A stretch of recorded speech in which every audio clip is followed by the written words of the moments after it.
Video like जरूर कर लीजिए और ऐसे वीडियो लगातार फ्री में पाने के लिए चैनल को तुरंत सब्सक्राइब कर लीजिए और बेल आइकन को जरूर टैप कर लीजिए ताकि आगे भी सारे वीडियो आपको मिलते रहे। यूट्यूब में फॉलो करते हैं तो प्लीज ये वाला फ्री टेलीग्राम चैनल जरूर ज्वाइन कर लीजिएगा। सारे नोटिफिकेशन सारे अपडेट यहीं पे आते हैं, ध्यान रखिए। दोस्तों, मैं Kirti Goyal study for civil service में आप सभी का स्वागत करती हूँ। जो भी बच्चे यूपीपीसीएस एग्जाम के लिए प्रिपरेशन कर रहे हैं वो स्टडी फॉर सिविल सर्विस का पेड कोर्स ज्वाइन करके कंप्लीट प्री प्लस मेंस की तैयारी कर सकते हैं।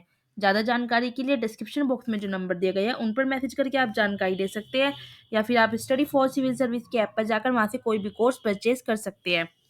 चलिए बिना देरी किए करते हैं आज का लेक्चर स्टार्ट। जैसे कि आपको पता है ज्योग्राफी के पीवाईक्यू की एक सीरीज चला रखी है, तो आज वो सीरीज हम करते हैं स्टार्ट नहीं कहूँगी, काफ़ी सारे करा दिए हैं। ठीक है, आज जो ये है हम जो 500 क्वेश्चन है वो वाला करते हैं। चलिए स्क्रीन पर आपको प्रश्न दिख रहे हैं। सबसे पहले प्रश्न क्या है, अधोलिखित में से कौन एक सही सुमेलित नहीं है? कैगा कर्नाटक, रावत भाटा राजस्थान, मुपांदल तमिलनाडु, एन्नौर मेघालय। तो बताना है आपको कौन सा सही सुमेलित यहाँ पर नहीं है।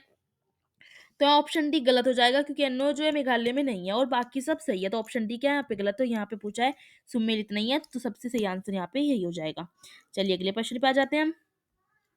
अगला प्रश्न क्या कहता है, अणुशक्ति विद्युत निगम लिमिटेड एक संयुक्त उपक्रम है भारतीय परमाणु ऊर्जा निगम और एनएमडीसी का, एनएचपीसी का, बीएचईएल का, एनटीपीसी का। तो यहाँ पे अगर हम सही आंसर की बात करते हैं ऑप्शन डी बिल्कुल सही हो जाएगा।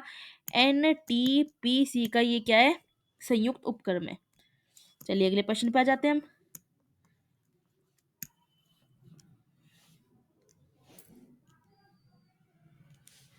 निम्न में से कहाँ जल विद्युत ग्रह स्थित है?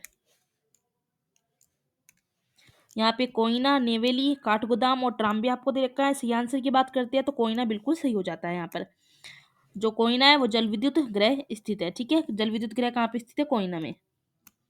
चलिए अगले प्रश्न को हम देख लेते हैं। निम्न में से कौन सा क्षेत्र ज्वारीय ऊर्जा उत्पादन का प्रमुख क्षेत्र है? बंगाल की खाड़ी, मन्नार की खाड़ी, खंबात की खाड़ी या फिर कच्छ की खाड़ी। यहाँ पे सही आंसर की बात करते हैं तो खंबात की खाड़ी बिल्कुल सही हो जाता है। ऑप्शन सी बिल्कुल सही हो जाएगा। चलिए अगले प्रश्न की बात कर लेते हैं। भारत में ज्वारीय ऊर्जा की सर्वाधिक संभावनाएं कहाँ पर है? मद्रास में, कोच्चिन, विशाखापत्तनम या फिर भावनगर। सही आंसर क्या हो जाएगा, जो भारत में ज्वारीय ऊर्जा की सर्वाधिक संभावनाएं है वो भावनगर में है। तो ऑप्शन डी यहाँ पे बिल्कुल सही हो जाता है। चलिए अगले प्रश्न को देख लेते हैं। निम्न में से कौन सा सही सुमेलित नहीं है? पूछा है कौन सा सुमेलित नहीं है। यहाँ पे गर्म जल स्रोत दे रखे और यहाँ पे उनकी स्थिति, और आपको बताना है कौन सा सही सुमेलित यहाँ पे नहीं है। मणिकर्ण हिमाचल प्रदेश में है, बिल्कुल सही है। ज्वालामुखी जम्मू एवं कश्मीर में है, ये गलत हो जाएगा। अनहोनी मध्य प्रदेश में है, बिल्कुल सही है। तप्त पानी ओडिशा में है, यह भी बिल्कुल सही है। तो ऑप्शन बी क्या है, यहाँ पे सुमेलित नहीं है। और पूछा है कि कौन सा सुमेलित नहीं है, तो ऑप्शन बी यहाँ पे बिल्कुल सही आंसर हो जाएगा। चलिए अगले प्रश्न को देख लेते हैं। अगला प्रश्न क्या कहता है, स्टेनलेस स्टील बनाने के लिए क्या प्रयोग में लाया जाता है? क्रोमियम और निकेल, निकेल और तांबा, क्रोमियम ग्रेफाइट या बेंजीन में एसीटीन। यहाँ पे अगर हम सही आंसर की बात करते हैं, सही आंसर यहाँ पे क्या हो जाएगा, ऑप्शन ए हो जाएगा, क्रोमियम और निकेल। अगले प्रश्न को देखते हैं। धब्बा रहित स्टील बनाने में लोहे के साथ प्रयुक्त होने वाली महत्वपूर्ण धातु है कौन सी? एल्यूमिनियम, क्रोमियम, टिन या फिर कार्बन। यहाँ पे सही आंसर की बात करते हैं क्रोमियम, यहाँ पर बिल्कुल सही हो जाता है। अगले प्रश्न को हम देख लेते हैं। भिलाई स्टील प्लांट भारत सरकार और निम्नलिखित में से किसके बीच का एक संयुक्त उपक्रम है? संयुक्त उपक्रम पूछा है रूस, ब्रिटेन, जर्मनी या फिर पोलैंड। तो यहाँ पे सही आंसर की बात करते हैं ऑप्शन ए बिल्कुल सही जाता है, भारत और रूस के बीच का यह संयुक्त उपक्रम हो जाता है। अगले प्रश्न को देखते हैं। पूछा है कि कौन सा सही सुमेलित नहीं है? भिलाई मध्य प्रदेश, भिलाई मध्य प्रदेश में कहाँ है? ये भी मैंने आपको पीछे करवाया था, आप देख लीजिए। ठीक है, यही गलत है। यहाँ पे दुर्गापुर पश्चिम बंगाल में है, जमशेदपुर झारखंड में है, राउरकेला उड़ीसा में है। ठीक है, तो यहाँ पे ऑप्शन ए क्या है, गलत है। तो यहाँ पे यही सही आंसर हो जाएगा। अगला प्रश्न देखते हैं। राउरकेला इस्पात जो है उस संयंत्र को लौह अयस्क की आपूर्ति होती है, कहाँ से होती है? तो यहाँ पे क्योंझर से होती है। ऑप्शन यहाँ पे बिल्कुल सही हो जाता है। छत्तीसगढ़ में कोरबा का महत्व है, क्यों है, किस चीज के कारण महत्व है? एल्यूमिनियम उद्योग के कारण छत्तीसगढ़ में कोरबा का महत्व है। ऑप्शन ए बिल्कुल यहाँ पे सही हो जाता है। चलिए हम अगले प्रश्न की बात करते हैं।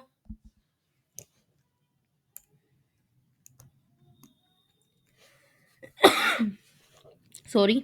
अगले प्रश्न में आपको सूची फर्स्ट और सूची सेकंड को मिलाना है। सूची फर्स्ट में आपको एल्यूमिनियम कंपनी दे रखी है और सूची सेकंड में उनकी स्थिति। एल्यूमिनियम कंपनी में बात करें, बाल्को, हिंडाल्को, इंडियन एल्यूमिनियम और नेशनल एल्यूमिनियम आ जाता है। स्थिति हीराकुंड, कोरबा, कोरापुट और रेणुकूट आ जाता है। ठीक है, तो आपको मिलान करना है यहाँ पे, सूची फर्स्ट को सूची सेकंड से मिलाना है और आपको बताना है सही आंसर कौन सा यहाँ पर हो जाएगा। तो यहाँ पे अगर हम बात करते हैं, बाल्को की बात करते हैं तो कोरबा में हो जाती है। हिंडाल्को की बात करते हैं तो यहाँ रेणुकूट में हो जाते हैं। इंडियन एल्यूमिनियम की बात करेंगे तो यहाँ पे हीराकुंड और नेशनल एल्यूमिनियम की बात करेंगे तो यहाँ पे कोरापुट हो जाएगा। मतलब अगर हम यहाँ पे बात करते हैं तो ऑप्शन भी बिल्कुल सही बैठ रहा है। ठीक है, ऑप्शन भी बिल्कुल सही हो जाएगा। चलिए अगले प्रश्न को हम देख लेते हैं। सूची फर्स्ट को सूची सेकंड से यहाँ पे मिलाना है। सूची फर्स्ट में एल्यूमिनियम संयंत्र है और सूची सेकंड में आपको राज्य दे रखे हैं और बताना है आपको कौन सा एल्यूमिनियम संयंत्र कौन से राज्य में है। ठीक है, तो यहाँ पे अगर हम बात करते हैं, अलुपुरम कहाँ पे हो जाएगा, ये केरल में है। अंगुल की अगर हम बात करते हैं तो यहाँ कहाँ पे है, ओडिशा में है।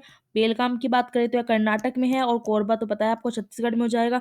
तो ऑप्शन यहाँ पे हो जाएगा, ऑप्शन बी यहाँ पे बिल्कुल सही हो जाता है। चलिए अगले प्रश्न की तरफ चलते हैं हम। सूची फर्स्ट को सूची सेकंड से भी यहाँ पे मिलाना और पता है आपको पीछे सबसे ज्यादा ऐसे क्वेश्चन पूछता है। ठीक है, यहाँ पे आपको सूची फर्स्ट में केंद्र दे रखे हैं और सूची सेकंड में उद्योग है। ठीक है, केंद्र को आपको उद्योग से मिलाना है और बताना है सही आंसर कौन सा यहाँ पे हो जाएगा।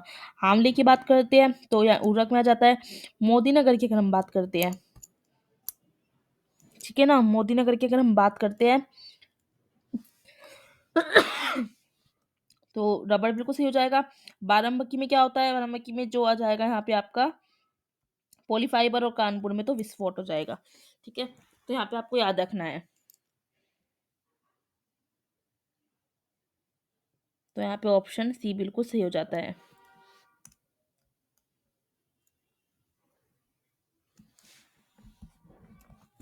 एक मिनट वेट कीजिएगा।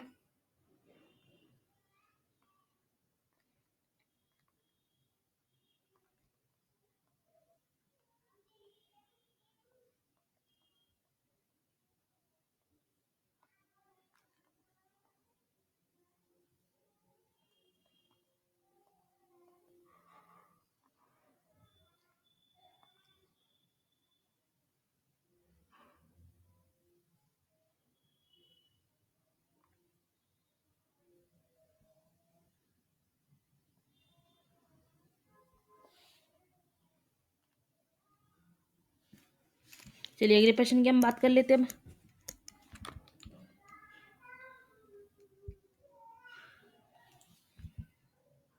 अगले प्रश्न में हम देख लेते हैं, पूछा है निम्नलिखित युग्मों में से कौन सा सम्मिलित नहीं है। ठीक है, तो यहाँ पे डीजल लोकोमोटिव वाराणसी का है, बिल्कुल ऐसा सही है। इंडियन टेलीफोन की अगर हम बात करते हैं, रायबरेली बिल्कुल सही है। भारत इलेक्ट्रॉनिक लिमिटेड नोएडा, यह गलत है। ठीक है, तेल शोधन कार्य मथुरा का, यह भी बिल्कुल सही है। तो ऑप्शन सी क्या है यहाँ पे गलत है और यहाँ पे यही सही आंसर का हो जाएगा। चलिए अगले प्रश्न की हम बात कर लेते हैं।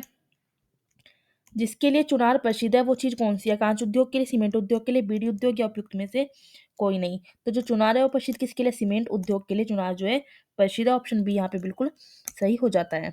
चलिए अगले प्रश्न को देख लेते हैं और इस लेक्चर का आज का लास्ट प्रश्न है हमारा ये। निम्नलिखित में से मध्य प्रदेश का कौन सा नगर कीटनाशक उद्योग हेतु प्रसिद्ध है, भोपाल, ग्वालियर, इंदौर या फिर जबलपुर। ऑप्शन यहाँ पे बिल्कुल सही हो जाता है, भोपाल। ठीक है, मध्य प्रदेश का जो भोपाल नगर है वो कीटनाशक उद्योग के लिए प्रसिद्ध है। तो इसी के साथ करते हैं हम आपका लेक्चर आज का समाप्त। मैं आपको एक इन्फॉर्मेशन दे देती हूँ, अगर आप पीसीएस की तैयारी कर रहे हैं या फिर आप आरओ एआरओ के लिए प्रिपरेशन कर रहे हैं, यूपीएसआई के लिए तैयारी करना चाहते हैं, ठीक है, या फिर आप बीईओ एग्जाम के लिए प्रिपेयर करना चाहते हैं या एलटी ग्रेड, ठीक है, तो इन सभी की आपको तैयारी कराता है कौन, या फिर आप यूके पीसीएस, ठीक है ना, यूके पीसीएस की, या फिर आप बीपीएससी की तैयारी करना चाहते हैं, तो इन सभी की तैयारी आपको डिटेल में सिलेक्शन वाली तैयारी कौन कराता है, आपको कराता है स्टडी फॉर सिविल सर्विस। जी हाँ, स्टडी फॉर सिविल सर्विस का पेड कोर्स ज्वाइन करके अगर आपने स्ट्रिक्टली एग्जाम तक स्ट्रिक्टली फॉलो कर लिया, सिलेक्शन आराम से हो जाएगा आपका।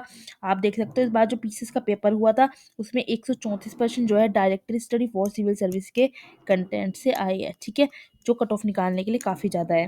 तो आपको क्या करना है, इनका पेड कोर्स परचेज करना है। कहाँ से करना है, या तो आप प्ले स्टोर से इनका ऐप डाउनलोड कर सकते हैं या फिर डिस्क्रिप्शन बॉक्स में जो नंबर दिए गए हैं उन पर मैसेज करके जानकारी ले सकते हैं, अदरवाइज स्क्रीन पर नंबर दिख रहे हैं, इन पे मैसेज करके आप जानकारी ले सकते हैं। ठीक है, तो बेहतरीन तैयारी और सुनिश्चित सफलता के लिए आपको ज्वाइन करना है क्या, स्टडी फॉर सिविल सर्विस। हमारा दूसरा ऐप भी है जिसका नाम है ज्ञान सर एजुकेशन, आप वो भी प्ले स्टोर से डाउनलोड कर सकते हो और वहाँ से आप कोई भी बैच परचेज कर सकते हो।